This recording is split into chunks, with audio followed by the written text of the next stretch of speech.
Next heading लगा दो, भ्रूणपोष, जिसको हम बोलते हैं एंडोस्पर्म।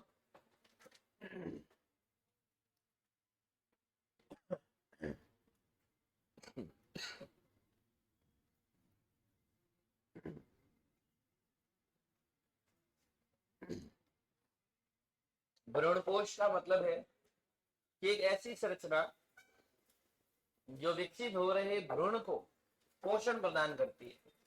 किससे बनी थी? हम बात करेंगे कि सबसे पहले अपने पास में आया था PEN, प्राथमिक भ्रूणपोष केंद्रक। इससे बना था PEC, प्राथमिक भ्रूणपोष कोशिका। और इसी प्राथमिक भ्रूणपोष कोशिका से आगे चल करके किसका निर्माण होता है? ये भ्रूणपोष 3 प्रकार का होता है। पहला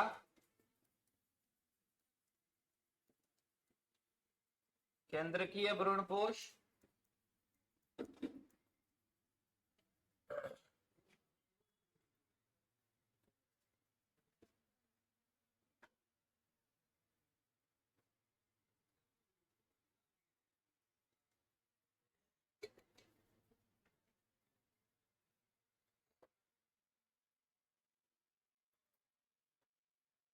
केंद्रकीय भ्रूणपोष। दूसरा कोशिकीय भ्रूणपोष। और तीसरा हेलोबियल भ्रूणपोष। अब ये तीनों है क्या? ध्यान देना इधर। अगर पहले की बात करें तो इसका मतलब है भ्रूणपोष के अंदर होंगे क्या? सारे केंद्रक होंगे, यानी भित्ति का निर्माण नहीं होगा। तो इसके अंदर जितने भी विभाजन होते हैं वो सारे के सारे कैसे होते हैं? भित्ति रहित। ये ध्यान रखना, सारे विभाजन कैसे? सारे के सारे विभाजन भित्ति रहित होते हैं। इसके अंदर अगर हम बात करें, ये है कहां? बीजांड के अंदर ही हो रहा है, भ्रूण कोश के अंदर हो रहा है। बीच के अंदर जो 2n द्वितीयक ध्रुवीय केंद्रक थे, वहीं पर एक नर युग्मक आया था और भ्रूण कोश का निर्माण करता है। यानी कि इसके अंदर जितने भी विभाजन होते हैं वो कैसे होते हैं? भित्ति रहित होते हैं। अगर बात करें इस तरीके से, सारे के सारे क्या होंगे? केंद्रक होंगे ऐसे। उसके बाद में बीच में यहां पर भित्ति का निर्माण होने से सारे केंद्र कहां चले जाते हैं? परिधि की तरफ, इस तरीके से, है ना। तो इसको बोलते हैं भित्ति रहित। और इसका एग्जाम्पल देखें तो नारियल। नारियल का भी क्या? पानी।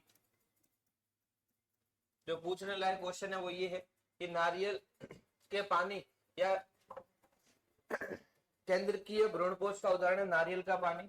सेम बात करें हमें कोशिकीय की, इसके सारे विभाजन कैसे होते हैं? भित्ति सहित होते हैं। यानी बात करें कि सारी की सारी क्या होगी? कोशिकाएं, इस तरीके से। इसका एग्जाम्पल देखें तो नारियल की जो चिटक रहती है, चिटक मतलब खोपरा, वो इस कोशिकीय का उदाहरण है, सेल्यूलर का उदाहरण है। तीसरी बात करें हेलोबियल, यानी कि दोनों का मिश्रित, यानी कि जिसमें कोशिकीय भी होगा और केंद्रकीय भी होगा। कोशिकीय प्लस केंद्रकीय। इसका एग्जाम्पल है एक मोनोकोट का गण है हेलोबियल। हेलोबियल। ज्यादा भ्रूणपोष में हमें कुछ ध्यान नहीं रखना, अगर क्वेश्चन आएगा तो यहीं से आएगा, वरना नहीं आएगा। अब नेक्स्ट बात देखते हैं। अपने पास में 2 उत्पाद थे, एक था भ्रूणपोष और एक था भ्रूण। अब युग्मनज से भ्रूण कैसे बनता है वो देखना बेटा।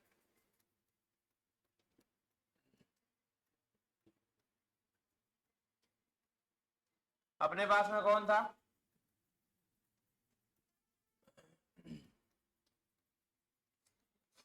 जाइगोट, युग्मनज था। नर युग्मक मादा युग्मक मिले, जैसे युग्मनज बना। ये युग्मनज भ्रूण कैसे बनाता है? भ्रूण अपने पास में 2 प्रकार का होता है, एक तो एक बीजपत्री और एक द्विबीजपत्री। पहले हम बात कर देते हैं द्विबीजपत्री की। किसकी? द्विबीजपत्री भ्रूण। तो ये जो युग्मनज है, इस युग्मनज के केंद्रक में एक विभाजन होता है जिससे दो कोशिकाएं बनती है। ऊपर वाली कोशिका को हम बोलेंगे शीर्षस्थ कोशिका, नीचे वाली को बोलेंगे आधारी कोशिका। यहां तक कोई दिक्कत? पीछे शीर्षस्थ कोशिका जो है उसमें भी विभाजन होते हैं, आधारी कोशिका जो है उसमें भी विभाजन होता है। शीर्षस्थ कोशिका में जो विभाजन होता है वो होता है सीधा खड़ा, इस प्रकार से। जैसे पहले उस कोशिका में अपनतिक विभाजन हुआ, आधा विभाजन हुआ। अब ऊपर वाली जो शीर्षस्थ कोशिका उसमें सीधे विभाजन से कितनी कोशिकाएं बनी, लेकिन जो आधारी कोशिका है उसमें वापस विभाजन कैसा ही होता है, आधा। अपनतिक, ऊपर वाले को बोलते हैं परिणतिक। नत का मतलब होता है तल, पैरी का मतलब सीधा, अप का मतलब आधा। ठीक है, तो ऊपर वाला हो गया परिणतिक विभाजन, नीचे वाला हो गया अपनतिक। यहां तक किसी को कोई दिक्कत? आगे चले। अब देखो, पहले ऊपर वाली कोशिका भी आगे विभाजित होती है और नीचे वाली कोशिका भी आगे विभाजित होती है। पहले हम नीचे वाली कोशिका को ले रहे हैं। नीचे वाली कोशिका में कितनी कोशिका है? दो। समसूत्री विभाजन होता है जिससे कितनी कोशिकाएं बनती है? चार। इस तरीके से।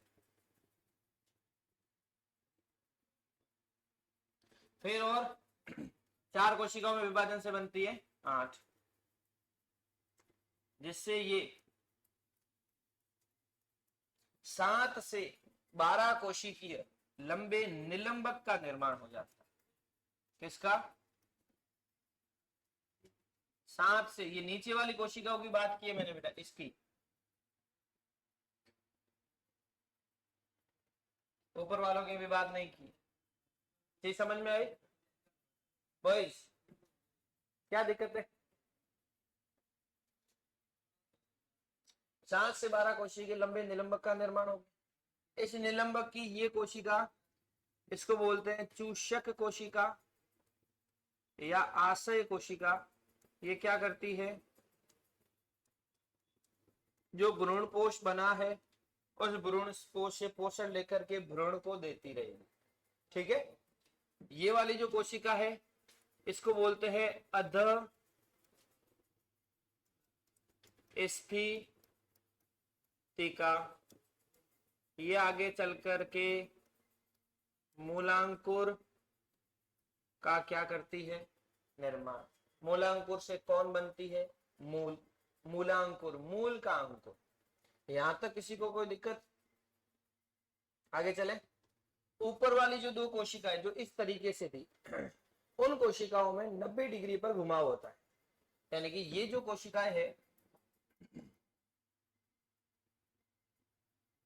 ये इस तरीके से घूम जाती, कोई दिक्कत नहीं। जैसे ही घूमी एक और विभाजन हो गया परिणतिक, जिससे दो कोशिकाओं से कितनी कोशिकाएं बन गई? 4 कोशिका। ऊपर वाली एक कोशिका शीर्ष से जिससे दो बनी, दो से कितनी बनी? 4। अब एक और विभाजन होगा जिससे कितनी बनेगी? 8। फिर विभाजन होगा कितनी बनेगी? 16। फिर विभाजन होगा कितनी बनेगी? 32। देखो इधर,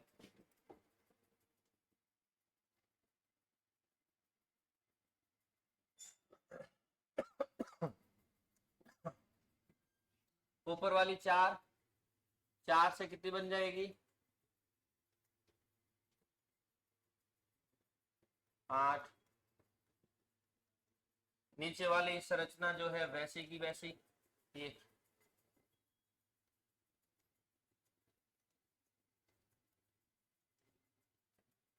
ठीक है। फिर 8 से कितनी बनेगी? 8 से कितनी बनेगी बेटा? 16। ये 16 कोशिकाएं।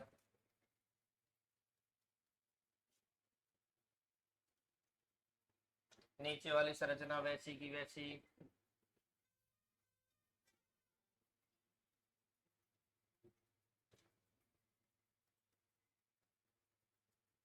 यहां तक कोई दिक्कत? अब देखो, ऊपर वाला जो ये पोर्शन है ये कितना, इधर वाला ये पोर्शन है कितना, इनमें फुलाव होने लगता है। क्या होने लगता है? क्योंकि जब तक 16 कोशिकाएं रहती है तब तक तो ये आकृति रहती है गोलाकार। 16 से आगे विभाजित होते ही ये हो जाती है हृदय आकार। क्या हो जाती है बेटा? जब तक 16 कोशिकाएं थी तब तक तो कैसी थी? गोलाकार। 16 से आगे जैसे ही विभाजित होती है ये कैसी हो जाती है?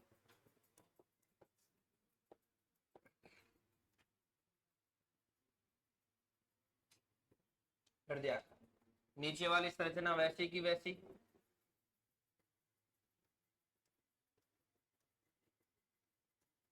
ठीक है। अब देखो बेटा, क्योंकि ये भ्रूण है, भ्रूण क्या कर रहा है? पोषण ले रहा है। कहां से? भ्रूण पोष से। तो ऑब्वियसली ये फूलती जाएगी। भ्रूण क्या कर रहा है? भ्रूण पोष से पोषण ले रहा है, तो ये फूलती ही जाएगी क्योंकि पोषण मिल रहा है उसको। अब ये पूरा पूरा काम हो कहां रहा है? अपने पास में ये भ्रूण कोश, यहां बना युग्मनज, और यहां है भ्रूण, ये पूरा पूरा भ्रूण कोश, ये वाला पूरा पोर्शन भ्रूण कोश से भर गया क्योंकि बीच में 2n था और एक नर युग्मक आया था। यहां पर एक अंड कोशिका थी जहां से नर युग्मक आकर के क्या बनाया? युग्मनज। तो ये चीज सारी यहां हो रही है और ये ऊपर की तरफ ऐसे फैलते जा रहे हैं, लेकिन यहाँ पर जगह बहुत कम है। तो ये फूलते तो जाएंगे लेकिन फूलते फूलते साइड में हो जाएंगे क्योंकि ऊपर की तरफ जगह नहीं है। ऐसे ऐसे हो जाएंगे। तो अगर आगे की प्रक्रिया देखें तो हमें इस तरीके की संरचना जो है वो देखने को, यानी कि ये जो पोर्शन है ये इस तरीके से साइड में हो जाता है।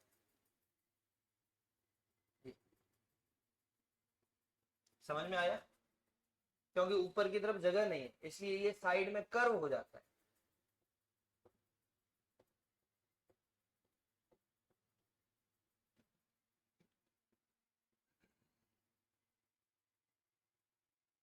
और नीचे वाला जो पोर्शन है अपने पास में वो ऐसे कैसे,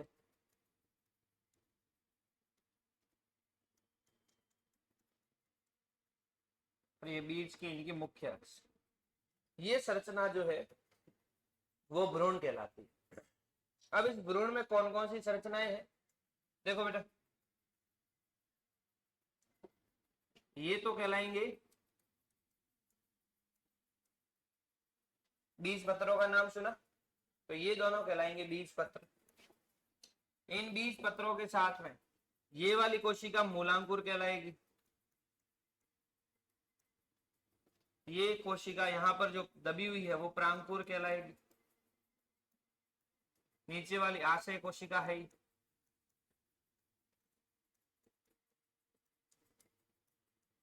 इस बीज पत्र, देखना बेटा इधर, इस बीज पत्र के ये ऊपर का जो भाग है बीज पत्र के ऊपर है, इसलिए इसको हम बोलते हैं बीज पत्र के ऊपर, यानी बीज पत्रोपरिक। क्या बोलते हैं बेटा?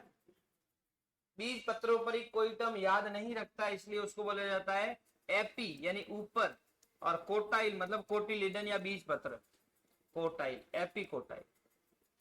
इनकी नीचे का भाग ये बीज पत्र का आधार यानी बीज पत्राधार नीचे है इसलिए हाइपो, और बीज पत्र को कहते हैं कोटाइल इसलिए हाइपो कोटाइल। समझ में आया? वापस रिपीट कर रहे हैं, देखो इधर युग्मनज का जो केंद्रक है वो विभाजित होकर के दो केंद्रक बनाता है, भित्ति बनते ही वो कोशिका बन जाती है। ऊपर वाली शीर्षक कोशिका, नीचे वाली आधारी कोशिका। शीर्षक कोशिका में भी एक विभाजन से दो कोशिकाएं बनी, आधारी कोशिका में भी एक विभाजन से दो कोशिकाएं बनी। पहले आधारी कोशिका को देखे तो इसमें कंटिन्यू वही अपनतिक विभाजन होते हैं, जैसे 7 से 12 कोशिकाएं लंबा निलंबक बनता है, जिसकी लास्ट कोशिका आशय कोशिका कहलाती है और पहली कोशिका अध स्फीतिका कहलाती है, और यही अध स्फीतिका आगे चल करके मूलांकुर बनाती है। अब ऊपर वाली कोशिका विभाजन देखें तो 1 से 2 बनी, 2 से 4, 4 से 8 और 8 से 16 कोशिकीय भ्रूण बन जाता है। जब तक 16 कोशिकीय होता है तब तक तो ये होता है गोलाकार। कैसा होता है? और जैसे ही 16 से आगे जाएगा ये कैसा हो जाएगा? हृदयाकार। ये इनके बीच की मुख्य अक्ष। इधर इधर चला जाएगा वो। जैसे ही 16 से आगे जाएगा ये हृदयाकार हो जाएगा। हृदयाकार का मतलब इनमें फुलाव हो रहा है जिससे कोटिलीडन का निर्माण होता है। कोटिलीडन मतलब बीज पत्र। कितने बीज पत्र है? 2, इसलिए इनका नाम क्या हो गया? द्विबीज पत्री या डाइकोटिलीडन। इनके ऊपर का भाग एपिकोटाइल, नीचे का भाग हाइपोकोटाइल। बीच वाला पार्ट खांच कहलाती है। प्रांकुर जो आगे चल करके क्या बनाएगी? तना। ये है मूलांकुर, आगे चल करके क्या बनाएगी? मूल। और नीचे की तरफ आशय कोशिका है। ये सारी जगह है कहां पर? बीजांड के अंदर, भ्रूण कोश के अंदर, है ना। जब एक बीजांड बीज बन जाता है तो उसी बीज के अंदर ये भ्रूण होता है। तो ये भ्रूण की संरचना तो है द्विबीज पत्रियों की। अब सवाल ये आता है कि तने का निर्माण किससे होता है? प्रांकुर से। मूल का निर्माण किससे होता है? मूलांकुर से। बीज पत्र के ऊपर का भाग क्या कहलाता है? एपिकोटाइल। नीचे का भाग क्या कहलाता है? हाइपोकोटाइल। भ्रूण में भोजन कहाँ संचित रहता है? तो बीज पत्रों में। सवाल ये पूछे जाते, इसके अलावा कुछ नहीं होता। और एक यहाँ पूरे से एक क्वेश्चन होता है कि जिस टाइम द्विबीजपत्री भ्रूण का निर्माण हो रहा होता है तो उनकी आकृतियों का क्रम लिखो। तो पहला तो आ जाता है गोलाकार, गोलाकार के बाद में हृदयाकार, हृदयाकार के बाद में आपने देखा होगा घोड़े की नाल। घोड़े की नाल मतलब घोड़े का जो खुर होता है उसके पांव के नीचे से यू आकार की एक लोहे की पट्टी लगाई जाती है, देखा होगा कभी कभार। तो ये आकृति भी वैसी ही दिख रही है। तो पहला है गोलाकार, फिर हृदयाकार, फिर घोड़े की नाल के जैसे। समझ में आया? कभी कभार ये सीक्वेंस भी पूछ लेते हैं। आगे देखो, द्विबीजपत्री भ्रूण का तो हमने निर्माण कर लिया। एक बीजपत्री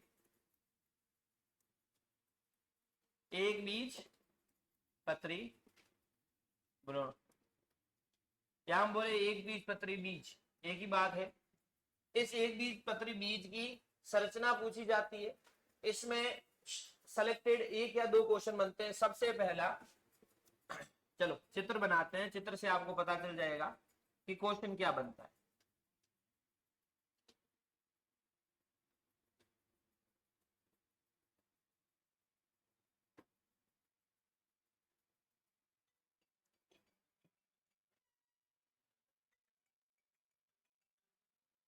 हाँ हाँ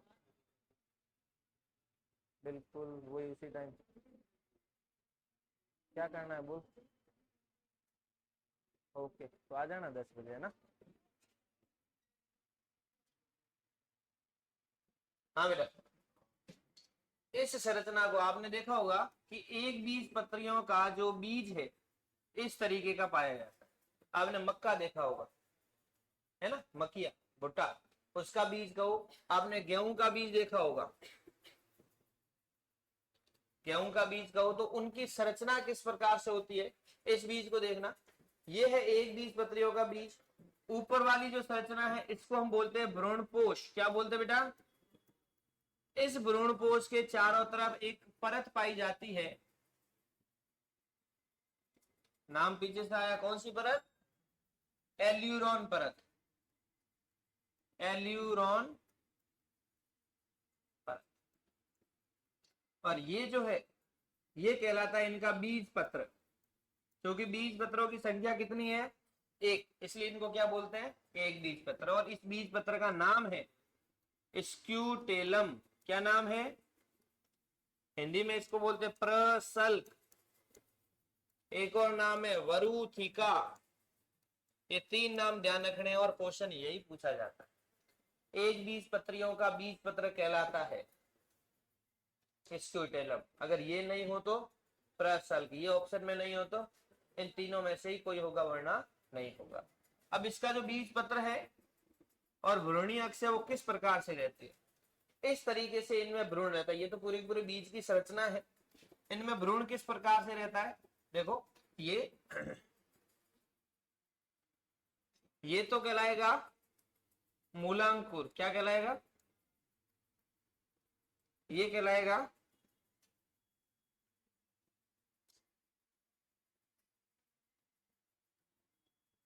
प्रांकुर। बस 2 नई संरचनाएं ऐड होती है और कुछ भी नहीं। मूलांकुर के ऊपर एक कवर है, आवरण है, तो मूलांकुर चोल,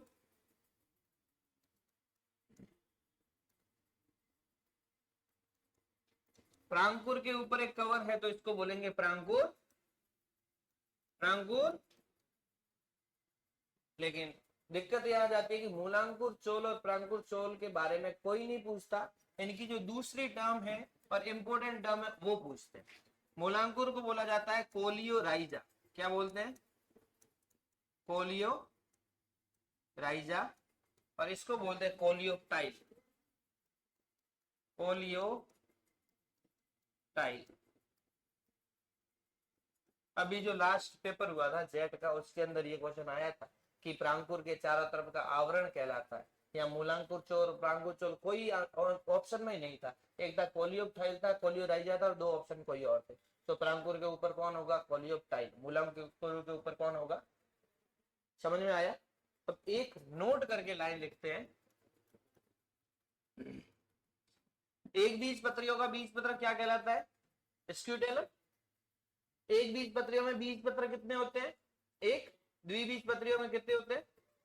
एक बीज पत्रियों में बेटा बीज पत्र होते तो दो है, लेकिन एक अपहासित हो जाता है और एक पूरा का पूरा सक्रिय रह जाता है, जिसको अपन ये कहते हैं। तो हम कहेंगे अपहासित बीज पत्र एपीब्लास्ट कहलाता है, एपीब्लास्ट।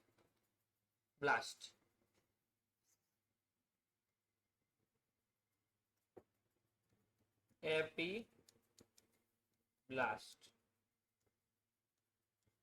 कहलाता है।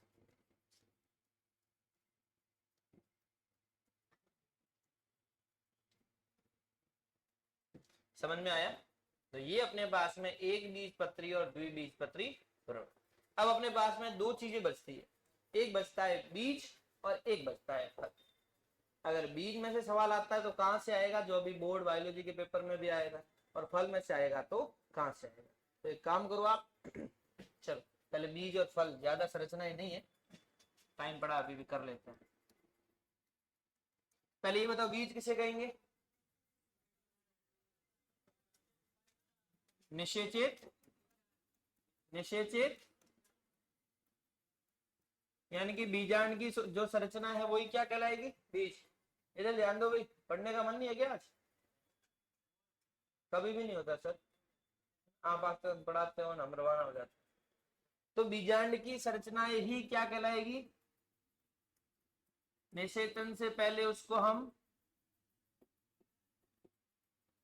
निषेचन पूर्व, और वही निषेचन के पश्चात क्या कहलाती है? बीज। देखना बेटा इधर, सबसे पहली संरचना बीजांड खुद किसमें बदलेगा? किसमें बदलेगा? बीजांड का बाह्य चोल, ये ध्यान रखना भाई, और अंतः चोल, सॉरी चोल क्या, बाह्य अध्यावरण और अंतः अध्यावरण, ये बीज में क्या बनाएंगे? बाह्य चोल और अंतः चोल। ये हो जाएगा बाह्य चोल और ये अंतः चोल। अब सुनना बेटा इधर, बाह्य चोल का भी एक विशिष्ट नाम है और अंतः चोल का भी एक विशिष्ट नाम है। बाह्य चोल को बोलते हैं बेटा टेस्टा, क्या बोलते हैं? और इसको बोलते हैं टैगमेन। ये दोनों नाम ध्यान रखना। बीज का बाह्य चोल टेस्टा कहलाता है और बीज का अंतः चोल टैगमेन कहलाता है। अब देखो बेटा इधर, बीजांड कहलाया बीज, बाह्य चोल बाह्य अध्यावरण बाह्य चोल, अंतः अध्यावरण अंतः चोल। अब बात करते हैं बीजांड काय की। जो बीजांड के अंदर संरचना होती है वो क्या बनाती है? अगर बीजांड काय या तो नष्ट हो जाता है, अगर पड़ा रहता है तो उसको हम बोलते हैं परिभ्रूण पोष। क्या बोलते हैं? पेरिस्पर्म। ये सिर्फ दो प्लांट में ही है, एक है काली मिर्च, एक है, और एक है चुकंदर। इन दोनों के अंदर ही होता है और किसी में नहीं होता। बिल्कुल, वेरी वेरी इंपॉर्टेंट। बाकी आपको मालूम ही है अंड कोशिका क्या क्या बन जाती है? अरे अंड कोशिका क्या बन जाती है? भ्रूण। नर युग्मक मिलेगा, युग्म से भ्रूण बनेगा। द्वितीयक ध्रुवीय केंद्र क्या बन जाता है?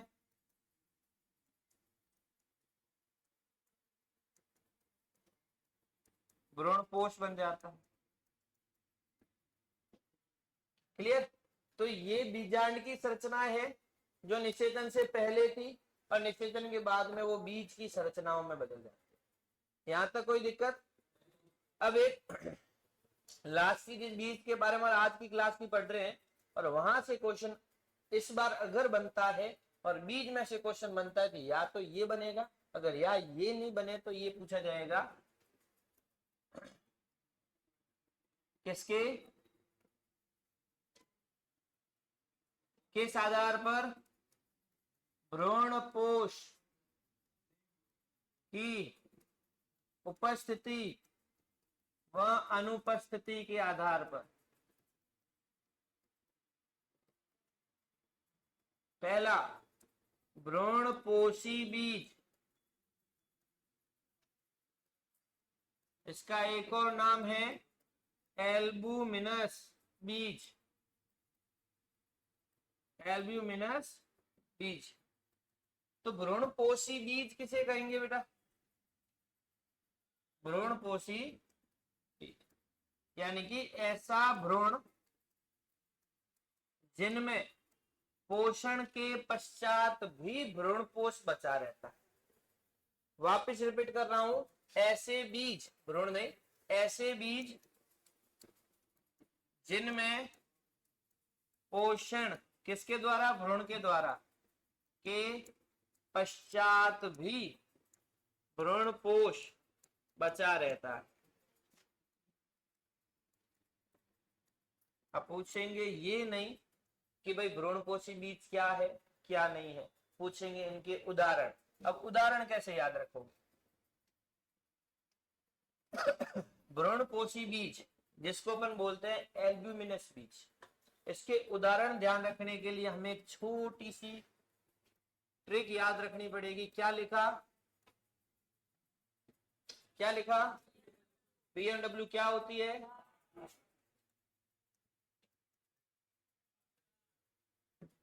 B four Parle. पार्ले मतलब ज्वार, बाजरा कह दो। एम फोर मंकी नहीं, एम फोर मक्का, मेज बोलते हैं। डब्ल्यू फोर वानर, डब्ल्यू फोर व्हीट गेहूं। सी फोर दो एग्जाम्पल, कोकोनट और कैस्टर। कैस्टर किसको बोलते हैं? अरंडी को। और ए फोर अपने पास में एल्बुमिनस बीज है, ठीक है, एल्बुमिनस। अरे बेटा ये एग्जाम्पल पूछे जाते हैं और एग्जाम्पल में कंफ्यूजन हो जाता है। जैसे अभी दूसरा जो बीज है अभ्रूणपोषी, जिसको एक्स एल्ब्यूमिनस कहते हैं, ये अभी बोर्ड के पेपर में पूछा गया था। बोर्ड के जो 12th बोर्ड का पेपर था बायोलॉजी का, सबसे पहला क्वेश्चन यही था कि निम्न में से अभ्रूणपोषी बीज बताओ।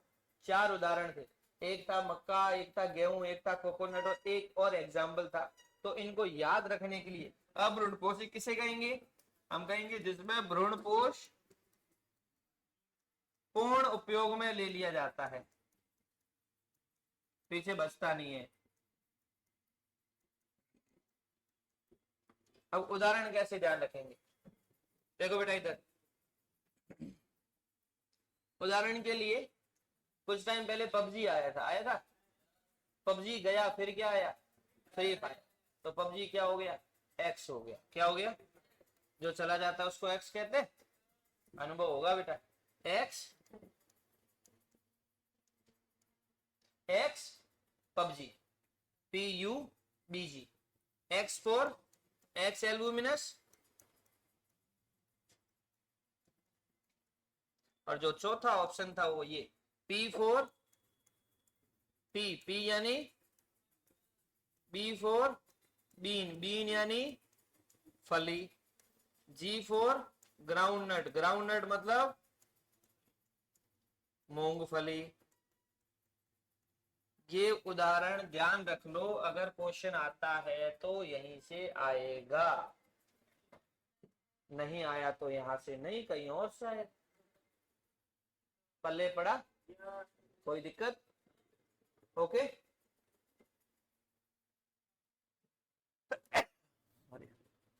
तो ये अपने आज की क्लास में इतना।